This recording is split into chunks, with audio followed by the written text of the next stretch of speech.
introduce yourself if you like to, and start at the beginning how you got into veganism, what year it was, and how it all unfolded.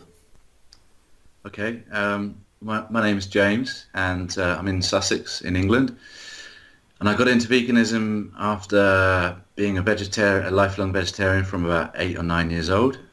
So it was the natural progression for me to do that, having watched a lot of these cowspiracy films and Earthling movies and things like that. So I first got into it, in sort of August 17, roughly, and then pretty much stopped around about March this year. So that's about 18 months in total. As I said, it was a natural progression for me. I came from the ethical angle really with it. And I saw sort of all the marketing that was going on in terms of, you can live healthy with substitute products, cheeses and milks and all this sort of thing. So I got into it, and for the first 3 to 6 months, I guess, it felt pretty okay. I'd detoxed. Oh, I don't know if I had detox. I mean, in hindsight, I probably hadn't detoxed, but I felt kind of lighter, because you can shed a little bit of body weight because you're not getting saturated fats, etc. And yeah, I was going about my business normally. That really kind of slowly deteriorated over the 3 month mark to the 18-month mark.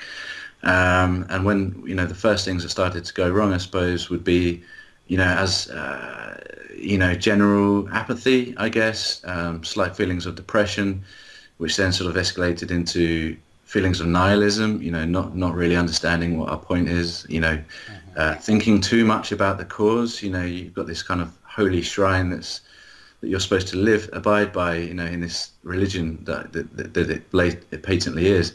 You become consumed in thinking along those patterns every single day, day in, day out. So my whole kind of mindset and day-to-day thinking had become skewed. So that was probably one of the first things to go wrong. There's a deep sense of existential crisis in a way. It was a very surreal very surreal sort of feeling. And then following from that, it was really a lot of the physical problems that started to go wrong. On the first occasion was about May last year, I suppose. I was just sitting on my bed, probably about 4 p.m., 5 p.m., and I felt a complete numbness down the side of my body. Arm went completely numb, had a complete sort of locked in, almost, almost like a paralysis, I suppose. So, I feared the worst. I spoke to my mum, who was a nurse, and, luckily over the course of a couple of hours, that sort of rubbed off. And then from there, that kind of nerve, I think it was nerve damage. From there, it then escalated into serious pins and needles down both sides of my arm, both sides of my arms, both arms, I should say. I'd just be watching TV, having my arm on rest like that, for example, not placing too much weight on it. And then all of a sudden, I'm just going, wow, I can't even feel this. I can't even feel my arm. I'm shaking it off as if a fat girl or a fat guy had sat on it or something. And that would just persist, here it comes again, just shaking it off. That's only just recovered. I mean, I stopped this veganism 3 months ago, and I'm only just recovering from that, what I think is nerve damage now. That was actually one of the least serious things. I've got a whole plethora, a whole catalogue of serious ailments that accompanied that. So, I mean, starting from, I suppose, most serious, and working down, I suppose that would be one of the things that was up there. But in addition to the what I think was nerve damage, I started to have serious heart palpitations, to the point where I called an ambulance on 2 occasions. It first started just out of the blue one evening, and I was just sat there watching TV, and my heart just suddenly just kicked up, bang, bang, bang, bang, as if I just got off a treadmill, having sprinted for 5 minutes flat. I stood up, and I'm extremely dizzy, and my heart's pounding like that. And then that would kind of subside. So for the first couple of months, that would sort of happen and then go away kind of quickly. And I kind of shrugged it off, and I just thought, well, I mean, admittedly, I was having a couple of cigarettes, not heavy, no more than I had done for the last sort of 10 years prior. You know, I wasn't changing my behavioral lifestyle at all. Um, and I wasn't drinking anymore. You know, my sort of lifestyle hadn't really changed, but I put it down to those kind of things, stress, etc. And then progressively, that actually got worse. So I would be simply just, like I said, just sitting there watching TV. Um, I then start to preempt this attack from coming on, and I can actually feel I'm about to happen. So I was around my parents' house one day, for example, just lying there around their living room, just chilling out, chatting, and I'm just like, wow, okay, this is about to happen again. You know, Mum, get ready. So she says, what do you mean? And I stand up, and I just go bang, bang, bang, heart's going mental. I get a cold sensation down me. It then breaks into a panic attack. I'd never had a panic attack before in my life. You know, I'm a really sort of chilled out guy, and I'm shaking, and I'm on the bed just shaking like this, and my temperature drops. You know, I've got a cold sweat or a fever or whatever it was, and my heart's just going crazy. I'm not able to breathe properly. I'm kind of mildly hyperventilating in a way.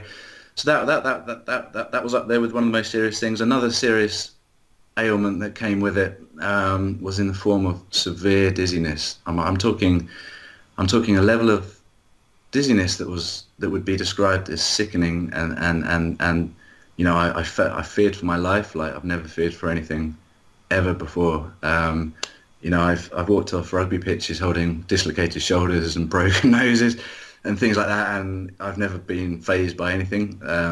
This is a feeling of, I'd just be walking down the street and all of a sudden I get a complete out of body experience almost. You know, I'm just completely dizzy, and I just feel like I'm observing myself almost from outside of my body, and I just think, wow, I'm about to drop.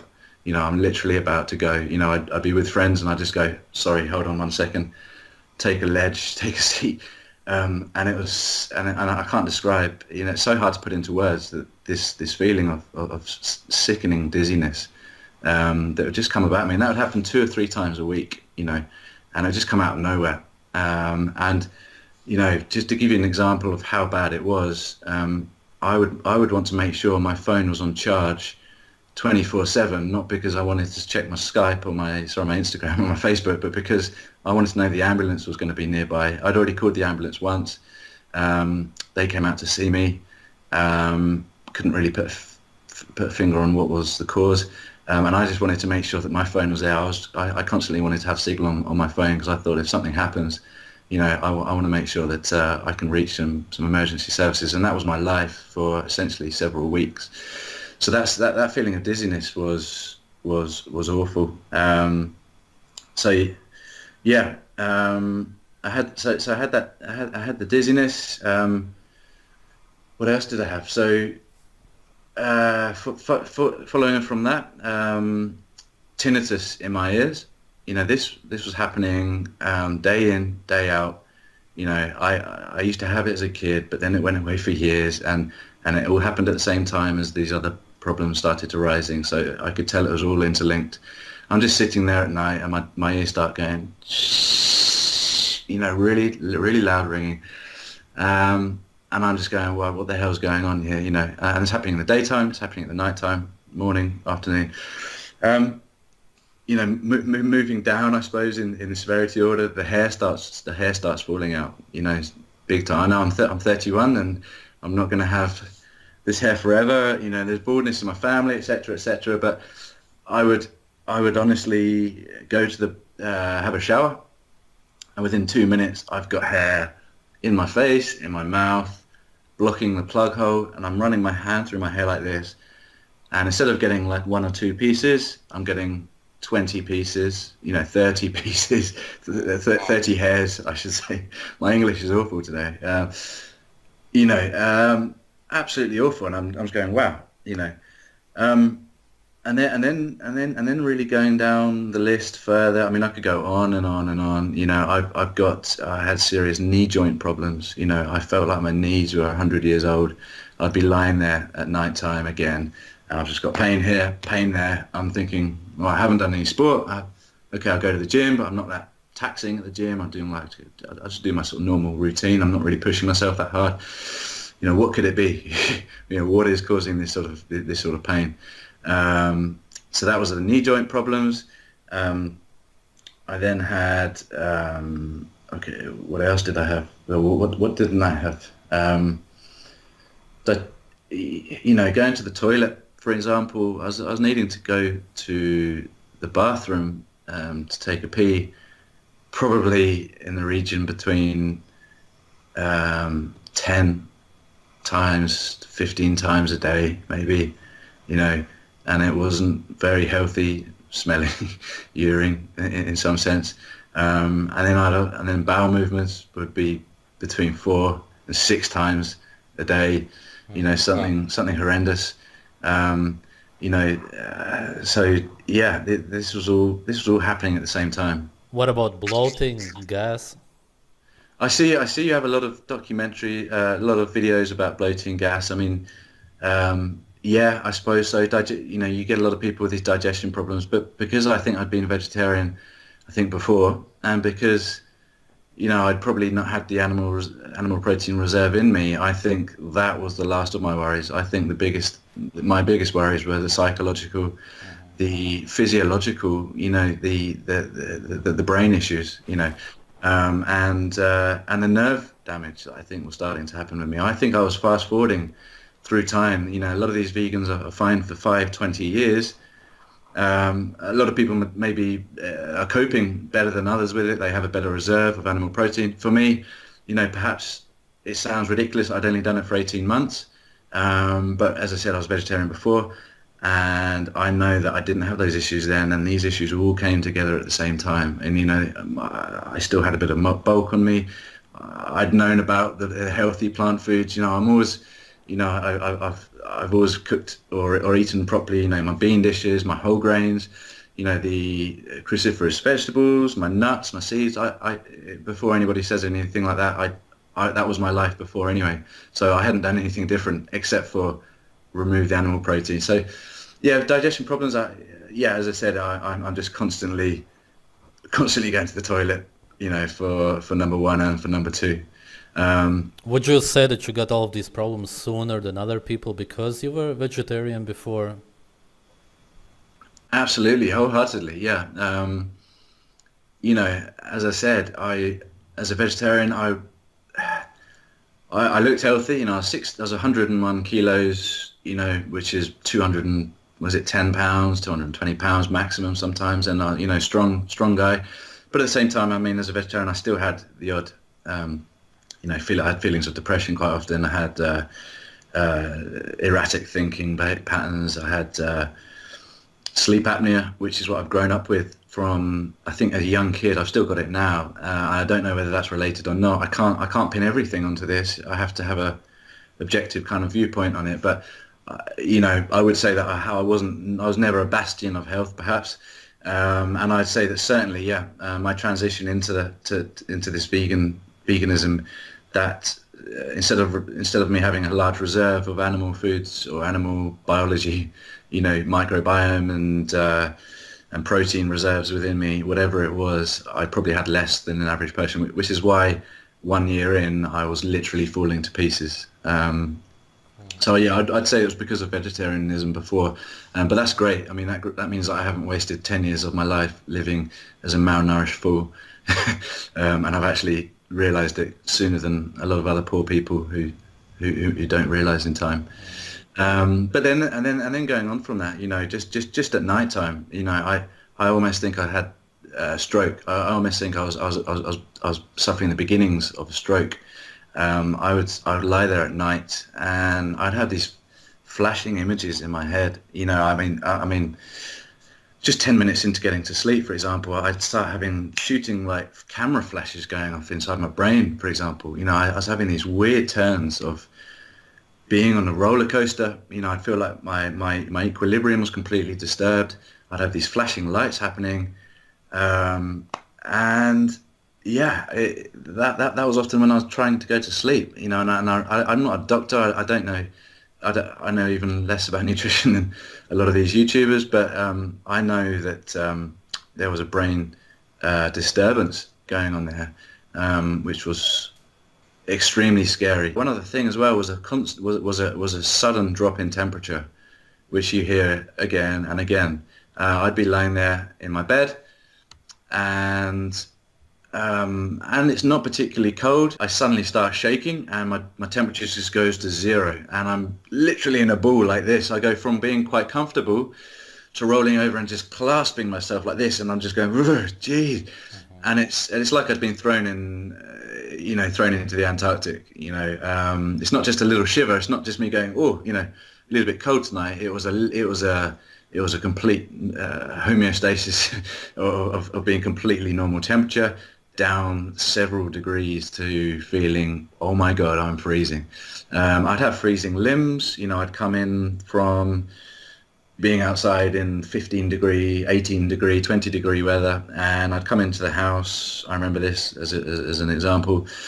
Look down at my hands. My hands are blue. My nails are blue. I've got lines down my nails. And yeah, I'm just touching people. I'm shaking their hand, for example, in my job. I'm just shaking someone's hand, or one of my friends. I'm shaking their hand, and they're saying to me, "Wow, your hands are cold." This was happening as well. I had hypertension. Okay, I did have a little bit, maybe too much salt at times, but my mum took my blood pressure a couple of times. The doctor told me I had hypertension. But just to put it into context, from a higher level, I was fearing for my life quite often. I was advised by a cardiologist who couldn't see anything wrong with me, admittedly, to buy a portable ECG machine. So this is a tiny little pocket device, because he said every time you have these episodes, try and record it. So you put your fingers on this ECG device, and it records the workings of your heart.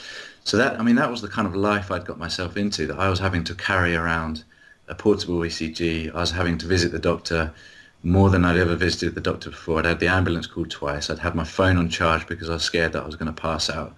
That was basically what my life had become.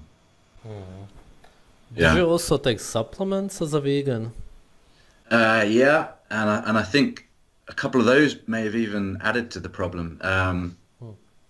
I don't know, and I don't know whether any of this can be attributable. Any of my symptoms can be attributed to the supplements. I remain open-minded about it. Although taken as a whole, I will point the finger firmly at veganism.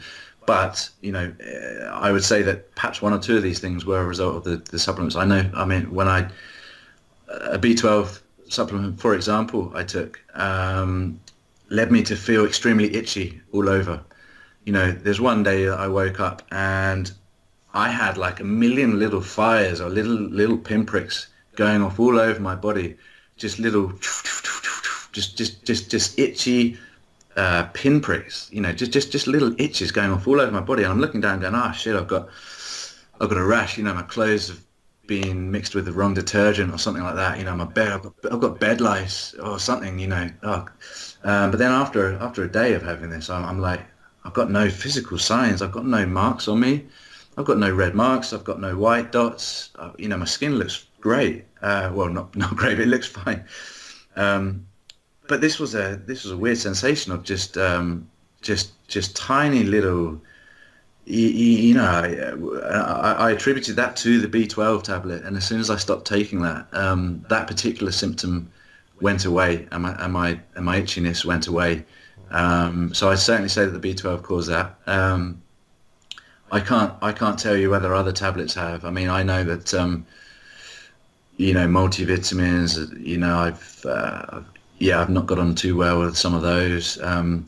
I think the omega tablets probably helped, like algae oil. That's probably got some credibility. I didn't really have an adverse reaction to that, but no, the fact that you're hooked up to these supplements just shows that you're a patient. I don't want to be a patient of the system. And yeah, I had magnesium, B12, multivitamin, omega DHA. I had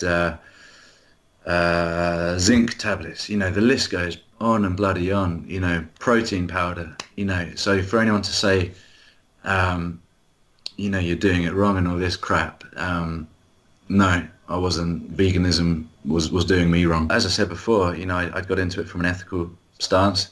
Um, I just purely looked at it and thought, well, if I can't kill the animal myself, do I have the right to eat it? Is it right that I eat it? And clearly, no. I mean, I now look at it and think, well, actually, we've been desensitized to the whole, we have become less human as a society anyway. I mean, our phones, for example, are an extension of us nowadays. We've become robots. We've become AI. So for me, not to want to kill an animal now, I look at it and think, yeah, that's perfectly to be expected. It's it's the modern day age that we're living in. We're in a postmodern world of AI and IT, but at the time I saw it as a thing where, yeah, I can't kill an animal. I think it's wrong. I've seen horrific things that go on, and I still stand by the abuse that can take place, which is horrific. But the actual act of, living in alignment to what we're supposed to do and being a part of an ecology, I now look at that in a completely different light and see that, what right is it that I have? What right do I have to remove myself from that ecology simply because I'm deeming it as cruel, or society tells me that it's cruel? I don't think that I have a right to do that. So no, my mindset is completely taken a change on that. What do you think is the future of veganism? Yeah, I knew you were going to ask that. The future, I mean, the reason I'm doing this video is because although, if you take 100 people, 100 vegans, although 99% will eventually drop out, I think, or somewhere between 90 and 100, I think, because their health starts to fail. It's as simple as that. It's such an easy thing to change. If I'm eating a vegan diet and I'm fucking myself up, I can quickly go and change over to go and get some eggs or some bacon or something. So in that sense, nobody's trapped into it. So I think it won't expand. I don't think it will blow up to the level that a lot of people think it will. But because it's now being marketed as because it's being marketed so well, you've got, it's become a package which is almost, irrefutable. You can't argue against an idea that says, well, hold on, the environment's going to benefit, you're going to benefit, the animals are going to benefit. It's like the best salesman in the world. You sort of sit there and you go, oh yeah, do you know what? That's true, and this is a win-win situation. So while that's happening, I'm concerned that many people are jumping on board with it and perhaps doing. It's probably going to be short-term damage, but I strongly believe that there's people doing long-term serious damage in it. You've seen the babies who have died from it. I can see in the faces of a lot of these YouTube people that it's doing their organs and their skin serious damage.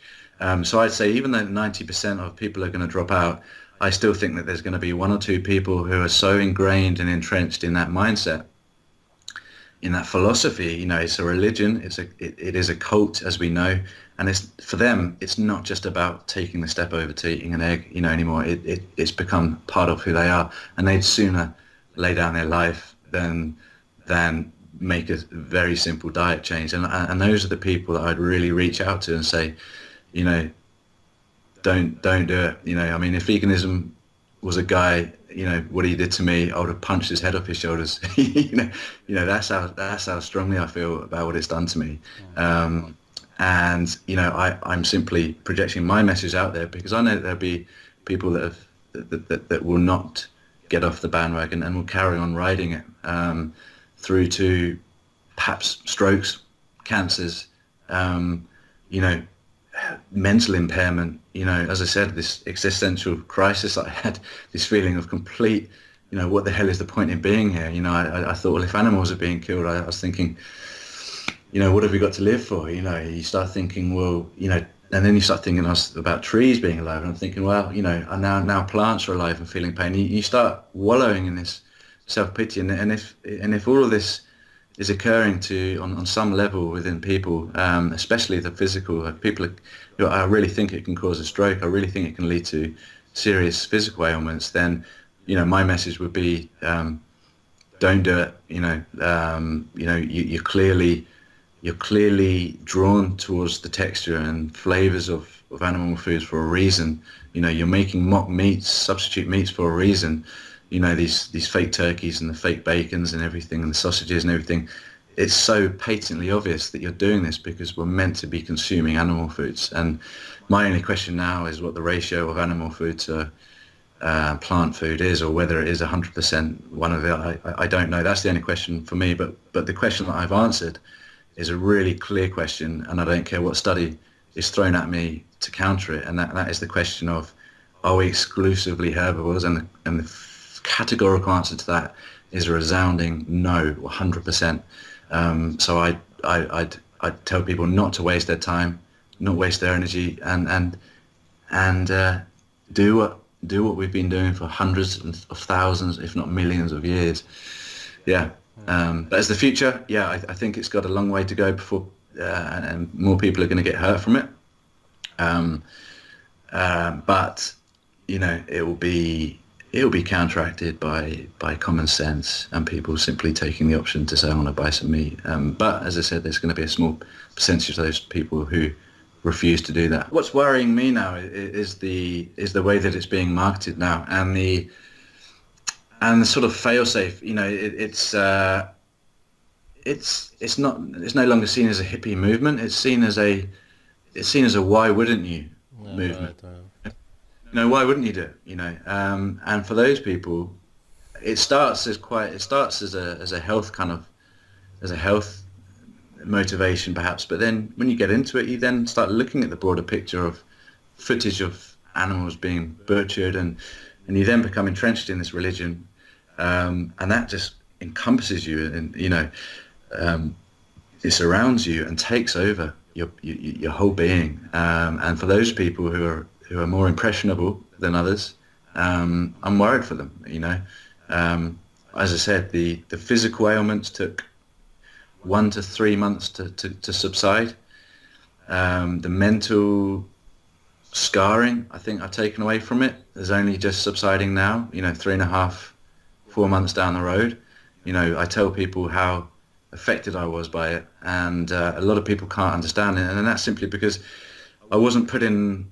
I didn't break my leg. I didn't have a car crash. So on the outset, people can, you'd look at me and think, oh, he's got bags under his eyes. He's got that gaunt expression. His skin looks rough because that's a typical symptom. But he otherwise looks okay. But when you start staggering these symptoms one after another over a long time, it didn't need to be one single big event. I'm scarred by the prolonged suffering that I went through, and the multitude and range of different issues that I experienced. And I'm now looking back at that and just thinking, Jesus, man, I'm more affected by what happened to me than I thought. I was fearing for my life. So yeah, it's the mental side that's probably taken the biggest tax on me. Anything else you would like to add?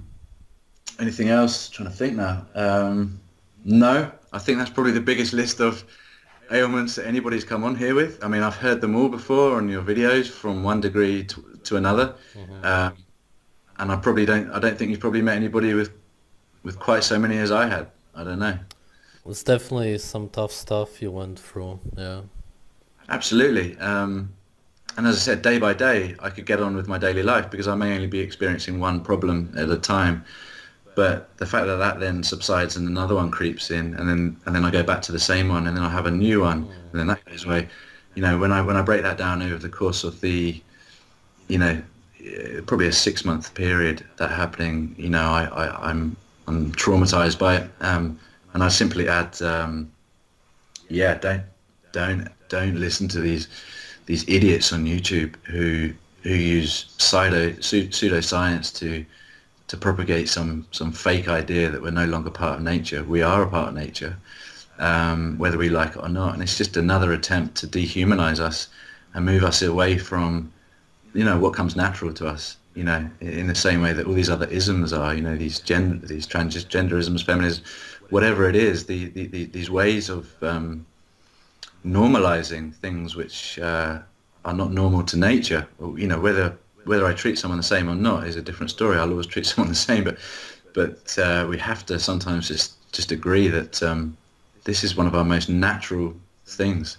You know, in the same way as sleeping. You know, we can't change the way we sleep. It's like someone saying we only need 3 hours sleep a night. No, you don't. You need 7 to 8 hours sleep. You know, it's that much ingrained in us from our ancestral history that you can't mess with it. You know, you can't mess with it. So don't try and mess with it. And yeah, stay away from veganism. All right, man. Thank you. All right, man. No worries.